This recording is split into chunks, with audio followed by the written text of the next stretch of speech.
All right, good Wednesday morning. I'm Jared Klein coming to you live from the NBC29 Digital Desk. Let's take a look at the top stories you guys are clicking on over on NBC29.com. Coming in at number one, developer offering up plans for a former Kmart site. That's a big story over on our website. Coming in at number two, Youngkin sending THC and CBD restricting bill back to the General Assembly with amendments. We'll get to that story in just a moment. And then coming in at number one person injured in a shooting on Richmond's south side.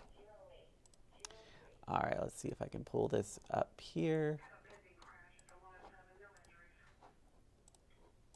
All right, here we go. Well, our top story today, Riverbend Development is once again making plans to transform the former Kmart Plaza in Charlottesville. The shopping center has sat vacant for 6 years now, as you know, and the site is made up of 10 acres, which is a lot of space that can be filled with things. And it's not yet decided what's next for this property, but some city leaders say it should be used for new housing. Take a listen. The hope is definitely to have it be residential and include housing. I think this would be a perfect location for housing between two grocery stores, large vacant area, and I think to have it be all retail would be a wasted opportunity. City Councilor Michael Payne there says this current proposal from Riverbend Development is all retail and it does not include any housing options. Well, with violence dominating the headlines recently in Charlottesville, the University of Virginia highlighted the teamwork of law enforcement at the state and local level. And yesterday, a virtual town hall brought UVA together with the City of Albemarle City of Charlottesville and Albemarle County to talk about solutions. Among those, an expansion of the ambassador program, and that involves trained people who walk students home and keep a watchful eye out. Ambassadors will soon spread out to the downtown mall and Cherry Avenue area. UVA also announced a community safety working group. Their charge is to bring forward a set of holistic recommendations about what we might do beyond law enforcement to reduce gun violence. And UVA encourages students to download the Guardian Rave app, which is free with a UVA email, and to sign up for UVA emergency and community alerts. Well, the Orange County Emergency Communications Center has a new dispatch system which helps the Sheriff's Office respond to calls faster. The software runs each dispatcher through a list of key questions to ask the caller, starting with their name and address.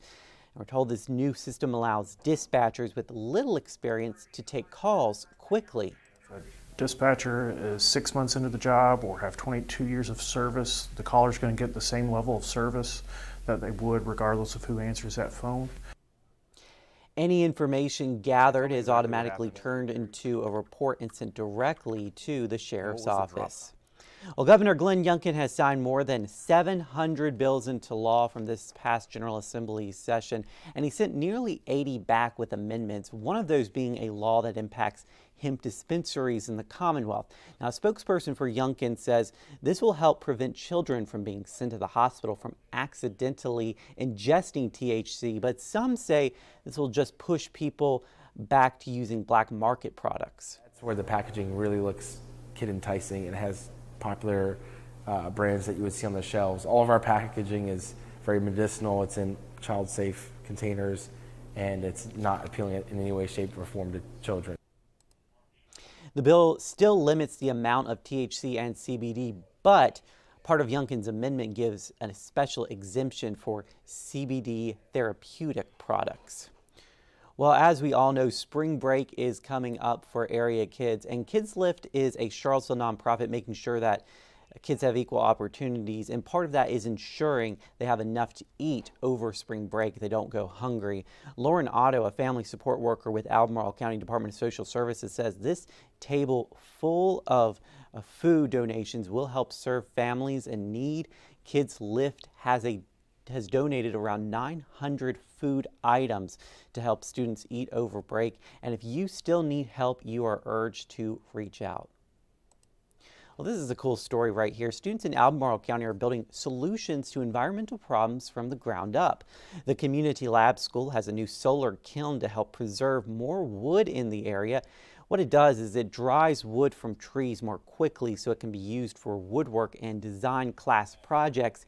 It's an efficient and sustainable solution to waiting for wood to dry outside and throwing out pieces that are ruined. This allows us to dry and process the lumber in a sustainable way using no energy and get really nice, usable, like beautiful furniture grade lumber for all these students for no money. The Community Lab School is working to make its kiln accessible to anyone who needs it in Charlottesville and Albemarle County to make Central Virginia a little more sustainable. Well, speaking of solar, we are expecting sunshine for our Wednesday, but it will be cooler out there than what we have been seeing. Let's send things over now to meteorologist David Rogers with more in his forecast. Good morning, everyone. On this dry Wednesday morning, some of the light rain showers we had has moved out of our weather picture. As you can see, live look at Doppler radar showing conditions are pretty dry for us, although we're getting off to kind of a colder start to the day. We'll see a fair amount of sunshine today, breezy, seasonal temperatures, upper 50s for the valley, low 60s for Central Virginia. We are tracking a cold front that's now off to our north and west. Not going to amount to much for us. It is bringing some snow across the Great Lakes, but as it moves through our area tomorrow, it will cool temperatures back into the mid to upper 50s for daytime highs on Thursday. Another cold night expected with those lows dropping down into the 30s. And then by Friday, we start to warm back up to near 70, and that'll bring us our next chance for rain showers later in the day Friday, and that'll last into early Saturday. That's a quick look at your forecast for now. Have a great and safe day. All right, thank you, David. And let's get a look at that 7-day forecast brought to you by Michael & Son Heating. A high of 61 today, clearing and breezy. And it looks like things will be around 58 tomorrow, so around the same what we're expecting today. Some PM rain moving in for Friday with a high of 68. And then Saturday, it looks like it's going to warm up with a high of 76 with AM showers and windy conditions. Hey, I hope you guys have a great rest of your Wednesday. And join us again on NBC29 News at noon. And we're always live on NBC29.com.